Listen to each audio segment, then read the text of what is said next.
of course, we do have claims from Hamas and other Palestinian groups that actually it was an Israeli attack on that hospital. Meanwhile, Europe remains on high alert, with 6 French airports evacuated over suspected bomb threats this morning, and a synagogue in Berlin has been firebombed, as the MI5 chief here has warned that the terror threat could spread to the UK. Well, joining me now in the studio, along with Brenda Chilton, is Orly Goldschmidt, who's spokeswoman for the Embassy of Israel here in the UK. Good afternoon to you. Good afternoon. I wish we were, talking to you under happier circumstances. We have claim and counterclaim about what happened at that hospital, the al-Ahli hospital in Gaza City. The devastation is extraordinary. We know that many people not only were being treated at that hospital after attacks on Gaza, but also we know that many people were hiding there, were seeking safety and refuge there from their homes across Gaza. The attack, we think, has left 500, could be more lives lost. Many are children. We've seen pictures of doctors posing with having a press conference with the bodies. I thought quite extraordinary scenes of bodies of children lying around them. The claim immediately, almost within minutes of it, was from Hamas and other Palestinian authorities that this was an Israeli missile attack. The Israelis said they needed to look into whether they would be responsible or not. And this morning there was a press conference from the Israeli Defence Forces and their spokesman presenting evidence that this was not done by the Israelis, and this was a misfired missile from Islamic Jihad group that was aimed at Israel but had fallen short and landed on the hospital. The world is divided on this. Do you think that the evidence that the Israelis have produced is going to convince anyone in the Arab world that this was not done by Israel?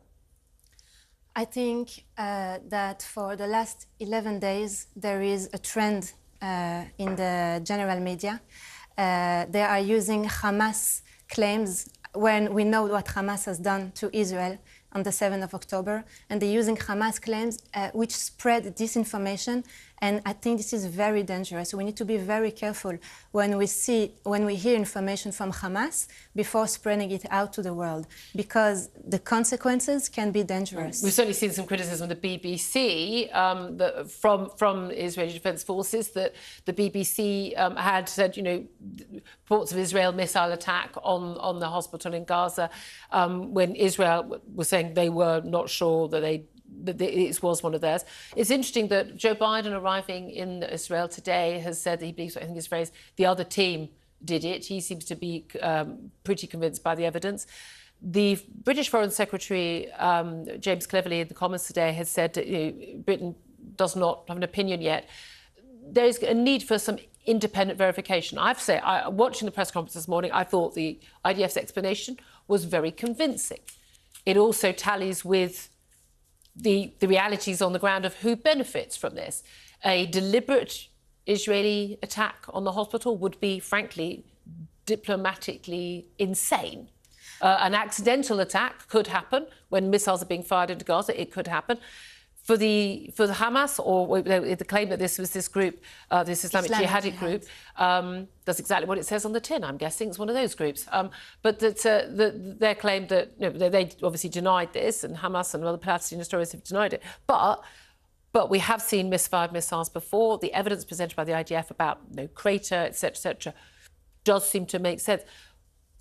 But as I say again, is anyone in the Arab world interested in this? And how are you, whether the Israeli claims, how are you going to prove that without independent verification? And how do we get that? We have released a conversation between people from Hamas explaining in Arabic that this is a missile that was fired from the Islamic Jihad. We're doing everything we can in the diplomatic fronts and in social media. And we need the international media outlets to understand that this is not a game, that words have the power to create more than misinformation. They have the power to destabilize the Middle East. And I'm not saying it lightly. When outlets report that Israel is firing at a hospital, first of all, please, make sure that it's not a Hamas claim, because as you said, we know that Hamas have all the interest in spreading those lies. And second, wait for an investigation. And Israel has been very careful before they released information in order to have all the evidence that could show that they were not there at that time. So this is very important. OK, but again, with Hamas controlling Gaza at the current time, unless they allow access for independent forensic investigators, we may never know the answer. I agree with you. That's a huge problem, and we need to take that into consideration. And I think journalists need to understand that they are in front of Hamas. Hamas are holding the health ministry. They are holding the numbers. We don't even know if those 100+ people who have been killed by this terrible incident is a real number. We don't know. We know yes, I think, again, we have to, in the fog of war, we have to take everything, you know, just with who is making the claim is crucial. In terms of how much this has derailed the visit by Joe Biden, the US president has arrived today. I wonder if there were some question marks about whether he would turn up at all. He wants to show, of course, solidarity with his Israeli allies, possibility, we understand, of the British Prime Minister Rishi Sunak going tomorrow. But he was also, the US president, supposed to have a summit with other Arab leaders in Amman in Jordan. That's been cancelled. The Arab leaders have condemned this strike on the Gaza hospital. How much damage has this done to any possibility of this? I don't think we use the word peace at this point, but of the escalation of tensions being sort of quelled a bit? You know, I think that at that stage, we just understand more and more that Hamas, not only that they don't care about Israelis, this we have seen, they have murdered our families, but they don't care either about the Palestinian people. And they would do anything in order to keep on attacking us. So I don't know if that specific incident is changing anything in the process. I know that at the moment we need to do everything in order to protect our civilians from the next attack from Hamas. And I have to mention that from the last 11 days, there have been more than almost 7,000 rockets fired at Israel. One of them hit a hospital in the south of Israel, and it's a non-stop. The siren alarms, Jerusalem, Tel Aviv, the center of Israel as well. So at the moment, we're really at the unprecedented scale, and we need to make sure that we protect ourselves. OK, let's bring in some other voices. Orly Goldschmidt, Israeli embassy spokeswoman. I hope you just stay for a moment. Just briefly to you first, Brendan Chilton. There's no doubt this has completely derailed any attempt by Western powers to sort of try and broker some sort of calming of tensions. Well, I think it has at the moment, certainly, because it's almost impossible given what's going on. But I think ultimately it is the aim of everyone to have some sort of peaceful solution to what's going on. But unfortunately, Hamas is a terrorist organisation committing, as we've just heard from the representative from the Israeli embassy, several thousand rockets being fired into Israel, including at hospitals. These people don't want peace in the region. They don't believe Israel has a right to exist. It does have a right to exist. And it's absolutely right that Western leaders are expressing their solidarity with Israel at the moment. Thank you, Brenda. Let's bring in Dr. Alan Mendoza now. He's Executive Director of the Henry Jackson Society and joins us. A good afternoon to you. Hello, Julia. Thank you so much for joining us. Who do you believe?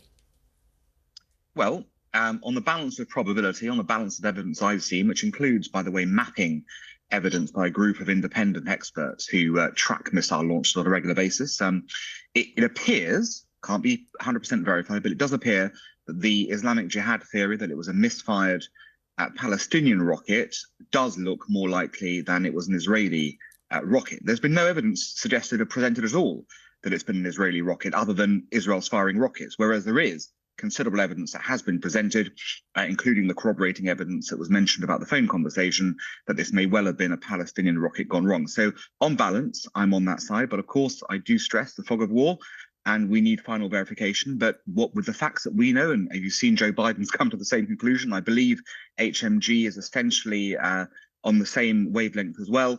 I think it's most likely a Palestinian rocket. Okay. And in terms of how this sort of has derailed any attempts by, Joe Biden to meet, will be seen to meeting with Israeli leader Benjamin Netanyahu, and then also Arab leaders in Jordan. That, of course, has been derailed, which, of course, probably what the Islamic Jihadi group in Gaza would have wanted if this had been a deliberate attack. Because, as we know, one of the things that was coming down the line very soon was a sort of basically a rapprochement between Saudis and Israel. And again, that's been derailed. We talk about how everyone wants peace, but Hamas doesn't want peace. Hezbollah don't want peace. Iran don't want peace. They are upping the ante now as well. There are a lot of groups, even countries in this region, who actually don't have an interest in peace at all, do they? No, indeed. And you've highlighted all of them there in one fell swoop. The reality is that Hamas is a genocidal terrorist movement with Islamist political beliefs that has no interest in peace with Israel, or for that matter, peace with its Palestinian brothers in Fatah, or peace of any kind.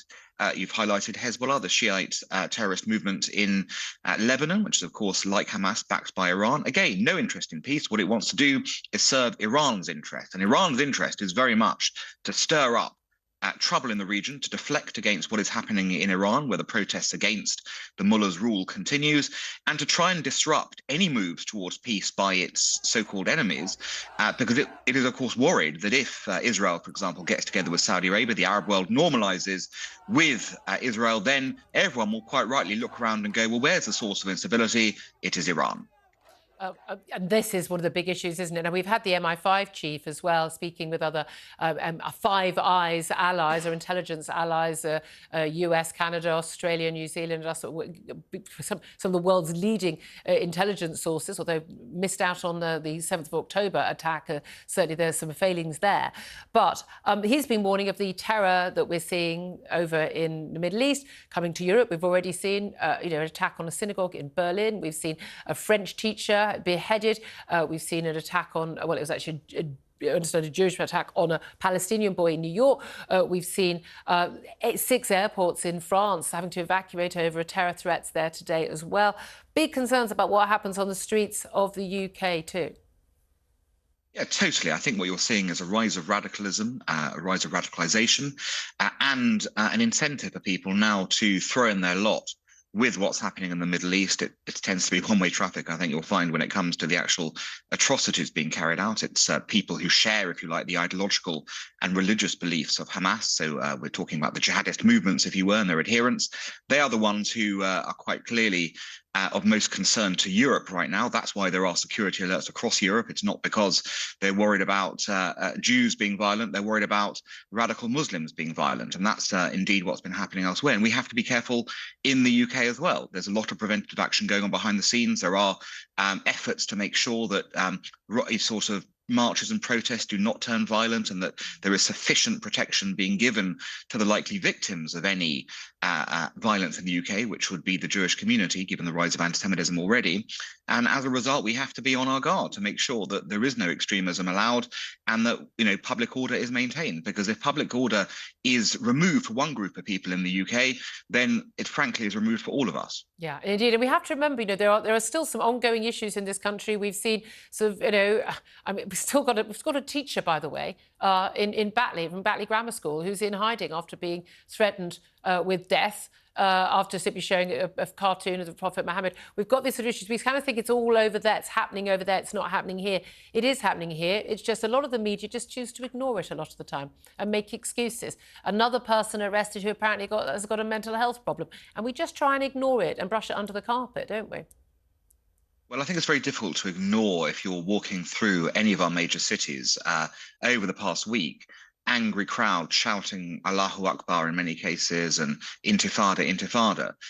That is not something ordinary British people can ignore, and they know it. And even if the media, the mainstream media, chooses to ignore it, anyone who sees it and witnesses it is no doubt going to be worried. I mean, I'm a local councillor in London, and I get a full postbag from people of all backgrounds who are concerned about what they're terming the public disturbances in London over the past week and a half. There's concern, and the government is doing its best, I think, to get on it. I think the other parties are also supporting the idea that we have to maintain cohesion. But we need action from the police to make sure that extremism is clamped down on, and if people are breaking the law or look to be doing that, then they need to be taken aside, arrested and taken out of the equation. Indeed. Thank you, Dr. Alan Mendoza. Still with me is Orly Goldschmidt, who's spokeswoman for the Israeli embassy here in the UK. Also, Brendan Chilton's joining us for a whole show. Orly, how concerned are you about what's happening on the streets here in the UK? We know the Jewish community is very concerned. We understand also many people in the Muslim communities are also concerned that there will be sort of a fall back on them for actions of what people are doing in the Middle East. What are your concerns? First of all, I have to say that we encourage free speech, and there's nothing wrong to me for people protesting in the streets. But when it goes and it comes to glorifying the Hamas and having pictures of paragliders and chanting from the river to the sea, Palestine will be free, which means the total annihilation of the state of Israel, then we have a problem. And then I think here at that point we need to understand that becomes dangerous. Are you confident that the police are acting strongly enough? And there's quite an outcry about the protest at the weekend where you mentioned these two young women with these paragliders, glorifying the method by which people, terrorists, went into that music festival on the 7th of October to machine gun and brutally assault and kill hundreds of young people.